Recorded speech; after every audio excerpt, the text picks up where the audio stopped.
এই বাংলা শেষ হয়ে যাচ্ছে, এই বাংলা শেষ হয়ে যাচ্ছে। এই ব্যালেন্সের খেলা খেলতে খেলতে দিদি ব্যস্ত জগন্নাথ মন্দির উদ্বোধন করতে। কংগ্রেসের ডাকে বিশাল জেলা সমাবেশ বহরমপুরে। মুর্শিদাবাদ জেলার শান্তি সম্প্রীতি বজায় রাখতে ওয়াকফ বিল প্রত্যাহারের দাবি সহ একাধিক দাবিতে মুর্শিদাবাদ জেলা কংগ্রেসের ডাকে জেলা সমাবেশ অনুষ্ঠিত হলো বহরমপুর টেক্সটাইল কলেজ প্রাঙ্গণে। মুর্শিদাবাদ জেলার 26টা ব্লক থেকে হাজার হাজার কংগ্রেস কর্মী সমর্থক এই সভায় যোগ দেন। জেলার সম্প্রীতি ও ভ্রাতৃত্ব অক্ষুণ্ণ রাখতে ওয়াকফ বিল প্রত্যাহারের দাবিতে ও যোগ্য শিক্ষক শিক্ষিকাদের চাকরি বহাল করতে এবং মুর্শিদাবাদের গঙ্গা ভাঙন প্রতিরোধের কেন্দ্র ও রাজ্যের উপযুক্ত অর্থ বরাদ্দের দাবিতে আজ জেলা কংগ্রেস একত্রিত হয়। এদিন সমাবেশের মুখ্য ভূমিকায় উপস্থিত ছিলেন বহরমপুর লোকসভার প্রাক্তন সাংসদ অধীর রঞ্জন চৌধুরী।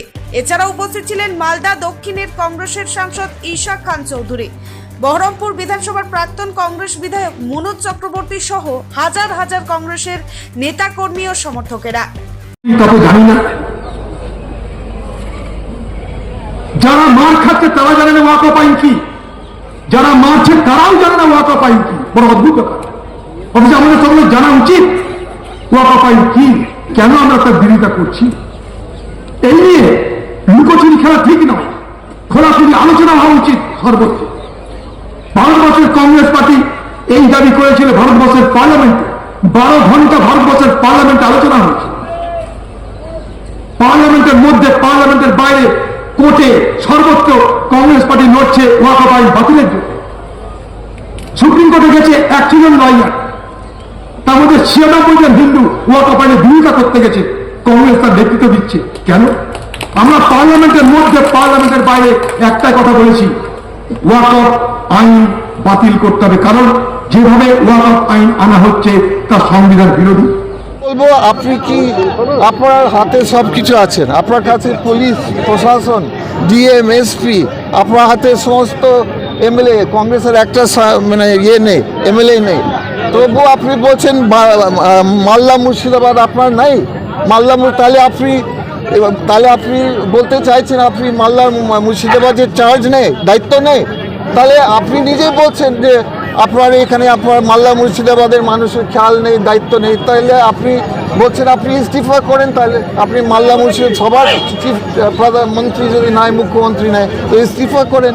এটা বলেছেন হাসওয়া ধরো একটা মন্ত্রী কি করে বলতে পারেন, একটা বিজেপি প্রেসিডেন্ট, তার জন্য মালদা ডিস্ট্রিক্ট কংগ্রেস একটা কোর্ট কেস করছে না করে। উনি কেন এরকম নন সেকুলার ল্যাঙ্গুয়েজ, অশান্তি ভাষা কেন বলবেন যে হাসওয়া ধরো? এটার মধ্যে বেশি নজর দিচ্ছে তারা।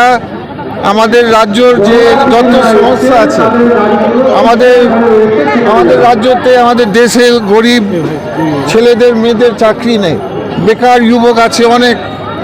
সে বিজেপিও কোনো নজর দিচ্ছে না, সে টিএমসি নতুন কারখানাও করতে পারছে না। আমাদের লোকরা মার খাচ্ছে, যারা মালদা মুর্শিদাবাদ যারা কাজ করে বাইরে, তারা মার খাচ্ছে। বিভিন্ন স্টেট মুখ্যমন্ত্রী এই বিষয় নিয়ে কিচ্ছু বলছে না। তো মেজর ইস্যু যে আমাদের আছে উন্নয়নের, গরিব মানুষের, সেইগুলো বিষয় না কেন্দ্র বলছে না রাজ্য বলছে। সবচেয়ে একটা বড় বিষয় আপনাদেরকে রিমাইন্ড করতে চাইছে, সেটা হচ্ছে মালদা এবং মুর্শিদাবাদের আমাদের প্রতি বছর যে প্রায় হয়, সেটা হচ্ছে আমাদের গঙ্গা ভাঙন। কিন্তু আমি কোনো দিন যে ওই বড় বড় বিজেপি টিম মজুমদার এসেছিল মথাবাড়ি। বহরমপুর থেকে এজাজ আহমেদের রিপোর্ট, চেতনা নিউজ। হলমার্ক সোনার গহনার বিপুল সম্ভার নিয়ে এলো জীবন্তীর সাকিব জুয়েলার্স। এখানে পাবেন দুর্দান্ত অফার। সোনার গহনার বিশ্বস্ত প্রতিষ্ঠান Jibonti Sakib jewellers and makers. একাধিক আকর্ষণীয় সোনার গহনার নকশা নিয়ে হাজির সাকিব জুয়েলার্স। নেকলেস থেকে কানের দুল, আংটি থেকে বিয়ের শাখা, পলা, নোয়া বাঁধানো সব ধরনের গহনাই পাবেন জীবন্তীর একমাত্র বিশ্বস্ত প্রতিষ্ঠান সাকিব জুয়েলার্সে। এখানে গ্রাহকের মনের মতো করে গয়না তৈরি করে দেওয়ার ব্যবস্থা রয়েছে। শুধু সোনার গহনাই নয়, কম দামে রূপোর, চাঁদির গহনার অভাবনীয় কালেকশনও রয়েছে জীবন্তী সাকিব জুয়েলার্স অ্যান্ড মেকার্সে। আমাদের ঠিকানা জীবন্তী বাস স্ট্যান্ড, শাহিদ হাজি মার্কেট, কান্দি, মুর্শিদাবাদ। যোগাযোগ নম্বর 9932846770 অথবা 7478666786।